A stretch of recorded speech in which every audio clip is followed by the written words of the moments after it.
Philippe Pétain est une figure complexe de l'histoire de France, dont le parcours a été marqué par des hauts et des bas spectaculaires. Héros national après la Première Guerre mondiale, il est devenu l'un des personnages les plus controversés de la Seconde Guerre mondiale. Philippe Pétain est né le 24 avril 1856 dans un petit village du Pas-de-Calais. Il est issu d'une famille de paysans modestes. Cette origine rurale a marqué son caractère et ses valeurs. En 1876, à l'âge de 20 ans, Pétain entre à l'école spéciale militaire de Saint-Cyr, l'une des plus prestigieuses académies militaires de France. Il en sort diplômé en 1878 avec le grade de sous-lieutenant. Pétain s'est surtout illustré comme un brillant stratège militaire lors de la bataille de Verdun en 1916, alors qu'il était déjà, à cette époque, en retraite de l'armée. Il fut rappelé pour assurer la défense de ce bastion fortifié, véritable enjeu stratégique durant la Première Guerre mondiale. Sa capacité à organiser la défense et maintenir le moral des troupes lui a valu une immense popularité et le titre de héros de Verdun.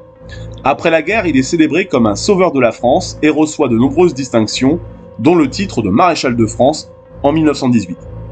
Durant la période de l'entre-deux-guerres, Pétain reste une figure respectée et occupe divers postes militaires et politiques. Il est perçu comme un garant de la stabilité et de la sécurité nationale. En mai 40, l'Allemagne lance une offensive fulgurante à travers les Ardennes, contournant la ligne Maginot et envahissant rapidement la France.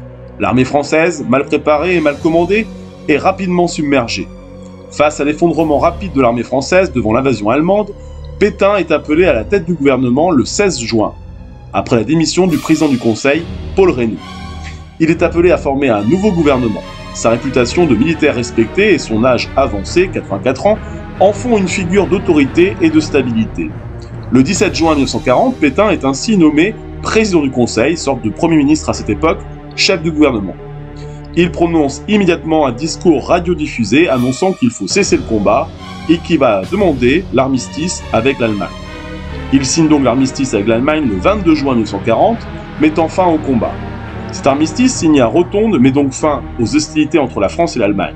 Les conditions sont sévères. La France est divisée en une zone occupée par les Allemands et une zone libre sous le contrôle du gouvernement de Vichy.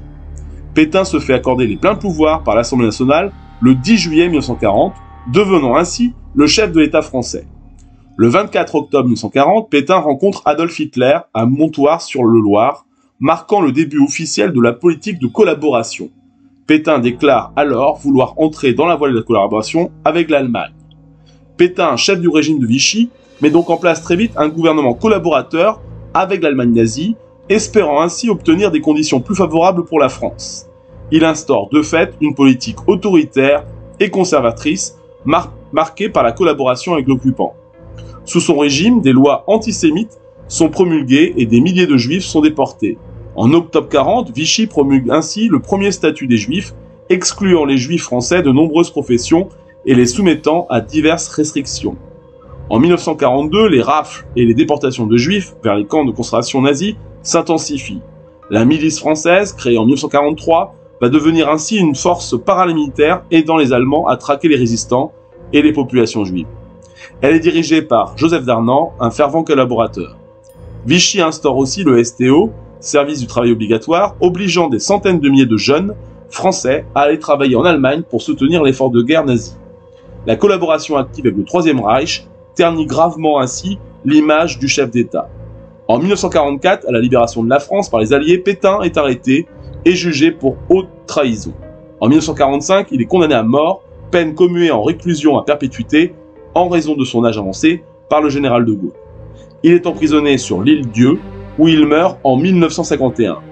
Philippe Pétain est ainsi passé du statut de héros national à celui de traître en raison de ses actions pendant la Seconde Guerre mondiale. Sa collaboration avec l'Allemagne nazie et les politiques répressives de son régime ont effacé les souvenirs de ses exploits militaires, laissant une empreinte indélébile sur l'histoire de France. Le don de ma personne pour atténuer son malheur. C'est le cœur serré que je vous dis aujourd'hui qu'il faut cesser le combat.